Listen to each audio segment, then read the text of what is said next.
Yeah. There's just some things you can't say on a plane.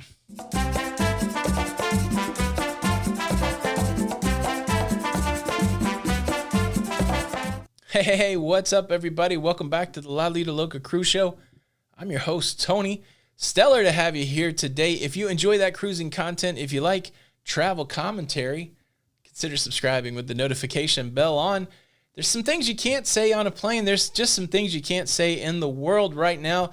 Much like Harry, Ron, and Hermione, they didn't want to say Voldemort. Well, there's a whole population that wishes one word would just go away. And that's never been more evident when it comes to airline travel. I got a couple stories for you today. First about a man who said the wrong thing, and maybe another one about a man who did the wrong thing. First, let's talk about the man who said the wrong thing. It was a routine flight, or it could have been a routine flight from Dallas, Texas to Nashville, Tennessee. Should have only taken a few hours. It turned into almost like a 10-hour ordeal when a man, after boarding the airplane there in Dallas, started saying he's got, we'll call it Voldemort. I've got Voldemort. Repeatedly saying that he has Voldemort. And guess what? Everybody freaked right out, including, as you would imagine, the flight crew. There's a guy there just scrambling around, screaming he's got the unspeakable. So what do? They call the authorities, and about 2.5 hours later, the cops come onto the airplane. They take the guy off, and they check him out. Health officials check him out, and he doesn't have Voldemort. He is subsequently arrested for making false claims, and eventually everybody makes it to Nashville except this guy who has to stay in the Hoos Cow overnight. Now, the next day, the charges were dropped. The man was free to go, and his son, writing on his behalf, sent out a little bit of a press release saying, look, my dad is old, 75 years old. This is a 40-year-old son, and he doesn't speak English very well. He got on the airplane super uptight about Voldemort like everybody else, and he wanted to take some medicine to maybe prevent things from going sideways during the flight. That's what he was trying to say, except he used the word. And so as soon as the flight attendants heard the word, this is when everything went sideways. He said that all the charges were dropped. His dad is free to go. It was a big misunderstanding. Now, American Airlines, when reached out for comment, they said, yeah, we had a disruption on our plane from Dallas to Nashville, where subsequently a gentleman was arrested for making false claims. No more comments. I'll tell you what, if I was a passenger sitting behind the guy screaming out about Voldemort, I would have been quite concerned. What would you have done? Passengers were assured that everything was okay, but man, that would have been super scary.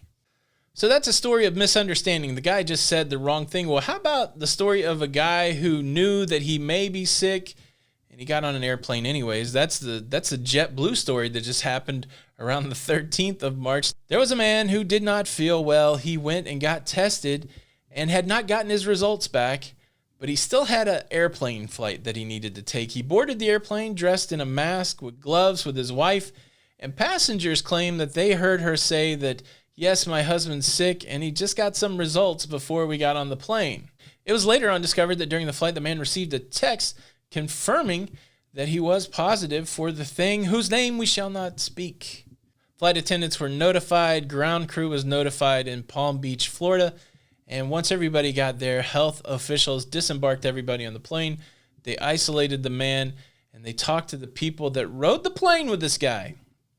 They said very politely that the man was asymptomatic. He was not coughing. He was not sneezing, and therefore their potential risk was minimal. However, keep in touch, go home, self-monitor, and if anything happens, give us a call. And yeah, JetBlue wasn't too keen on this at all. I don't know if it was ever determined whether he knew in advance or he only found out along the way, but he's banned. No more JetBlue for this guy. Banned that guy for life. For putting people in danger. That's their take. Man, people got to make better choices. I've watched clip after clip of people in Florida, young kids, having a good time without any regard at all for what's going on in the world. Some guy was like, look, I planned this spring break thing for like 3 months. I mean, why would I give that up? I don't know. Don't take something home and get your granny sick. How about that? There's a lot of people out there that are saying this is all a hoax. It's just a big conspiracy, but Could you just play along with us for a little bit? Could you just give it a couple weeks of laying down the craziness and just play along, stay at home? It's not worth the risk. There's a whole lot of people that would have to be making stuff up for this all just to be a sham. At the end of the day, let's make good choices. If you're sick, don't go traveling. That's what they say. If you're sick, stay at home. If you're sick enough to get a test, if you're sick enough to answer through the screening process where they'll actually give you a test, stay at home. Don't get on an airplane. It's crazy times, man. We're going to get through it, but it's going to take everybody doing the right thing. Thank you so much for stopping by. Did you enjoy the show today? Please show your support by hitting the like button. Check out another one of our videos and come on back tomorrow. This is Tony with the Lido Loca Cruise Show. And until the next time, we'll see you on the Lido. Bye.